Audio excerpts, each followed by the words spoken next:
It still hasn't been a full week yet that Donald Trump has been the president again, but already America is getting much better. The Proud Boys have all been pardoned and released from prison. The deportations have started, but we do need more planes because there's a lot of trash that needs to be taken out. Here's some of them now, arriving back to Mexico. Adios, amigos. And speaking of the illegal alien criminal invaders, Alexander Ocasio-Cortez made a complete fool of herself as usual, this time while talking with Jon Stewart on his podcast, where he surprisingly pointed out the obvious after her nonsense. You have this act that's brought forth, and Republicans say, okay, well, this person, if you have a criminal record, if you've, sexually assaulted somebody, you should be deported. And so that's the guise of this bill, right? And they said, so that should be the law. Except that's not what's in this law. Because A, that is existing U.S. law.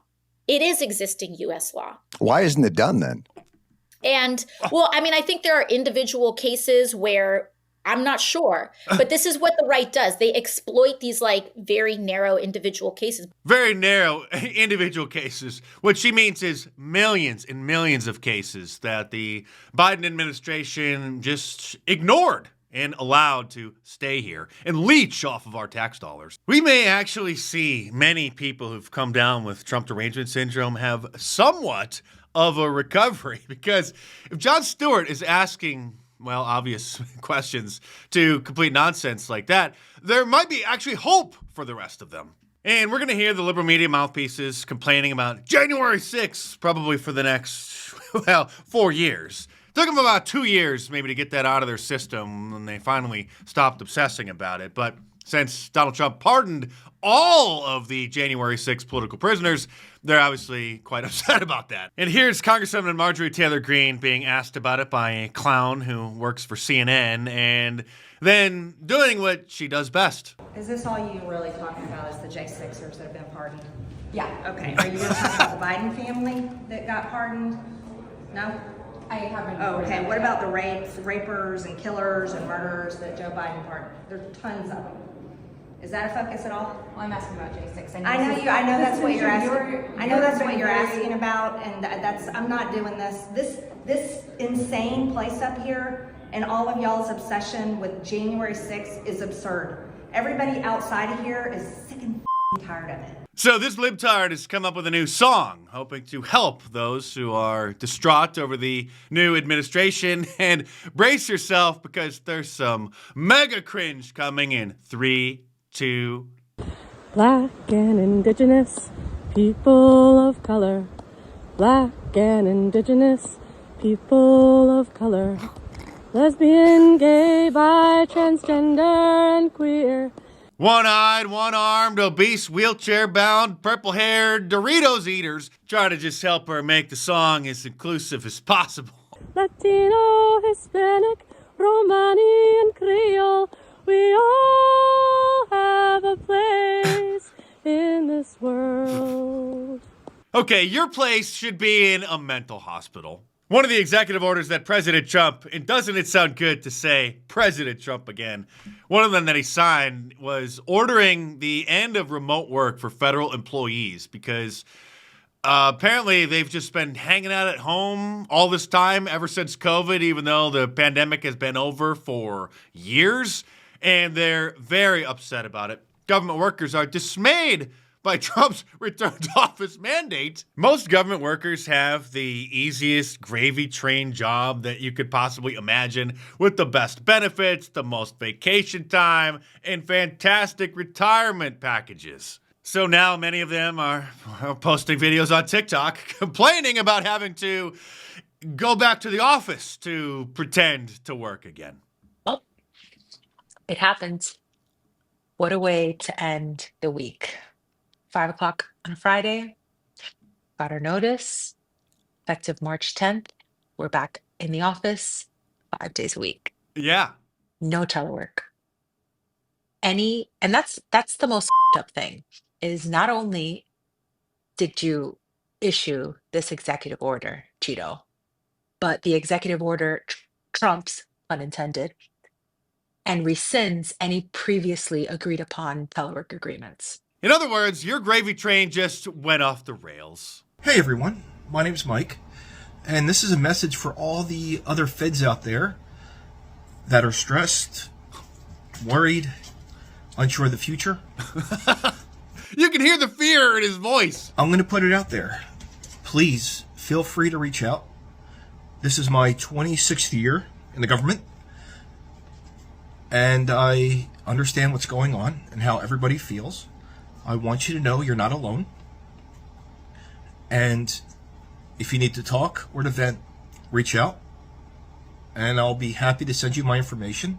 Why would a federal employee call a stranger on the internet to complain about having to go back into the office? Don't these people have friends, or at least other coworkers who are in the same situation? There's not much we can do, but screaming into the void and just having a sounding board helps sometimes. Oh my gosh. And President Trump has some more news for federal employees who work at the IRS that I'm sure they're not going to be happy about, but it is a brilliant idea. On day one, I immediately halted the hiring of any new IRS agents. You know, they hired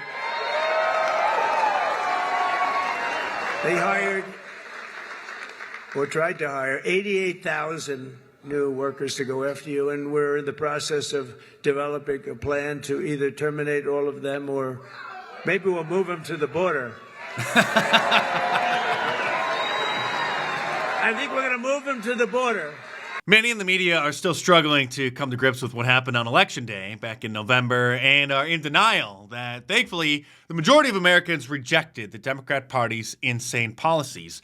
And so they think that their policies are fantastic. And so now they think that the reason that they lost is because the American people just didn't get bombarded with enough messages about their ridiculous policies.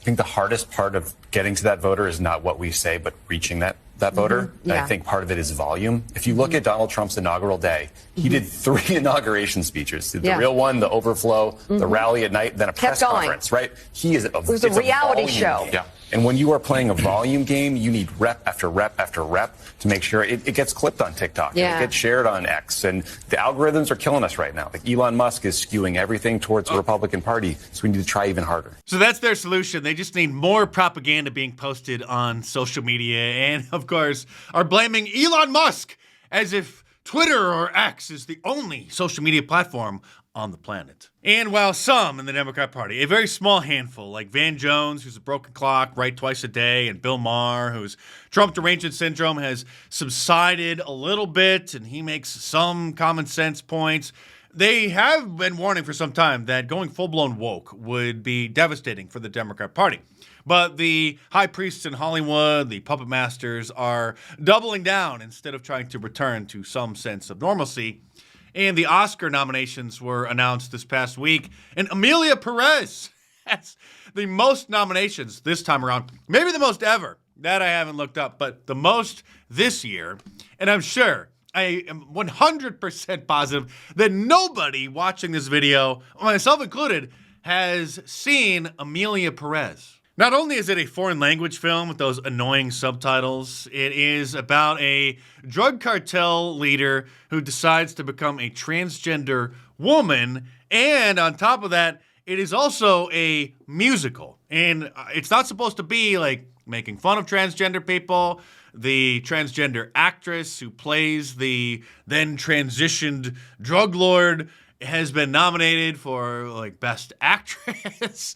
Okay, and this is actually a scene from the movie. Brace yourselves. This is a scene when the cartel boss's leader visits a clinic in order to gather information so that they can get started on his surgery. And again, I warn you, brace yourself. Hello, very nice to meet you. I'd like to know about sex change operation. I see. Men to woman, or woman to men. Man to woman. From penis to vagina. Is it for you? For me? What would you like to know about it, madam?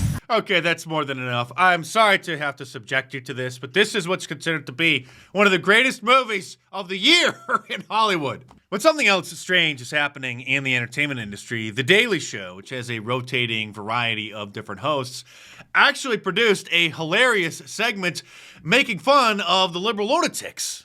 Here in Washington, D.C., at the People's March, we're here with everyone in America who thinks Joe Scarborough and Mika Brzezinski still have good on-screen chemistry. This diverse crowd covers a full spectrum of literally every stage of depression. If you could just say your name and all your genders from the camera, please. Oh, wow, I lost count. I'm sorry. Looking around here, I've never seen so many people worried about losing the right to contraceptives for purely hypothetical reasons. Tell me, what stage of depression are you currently in? Anger, bargaining, or all the way to wearing that hat in public?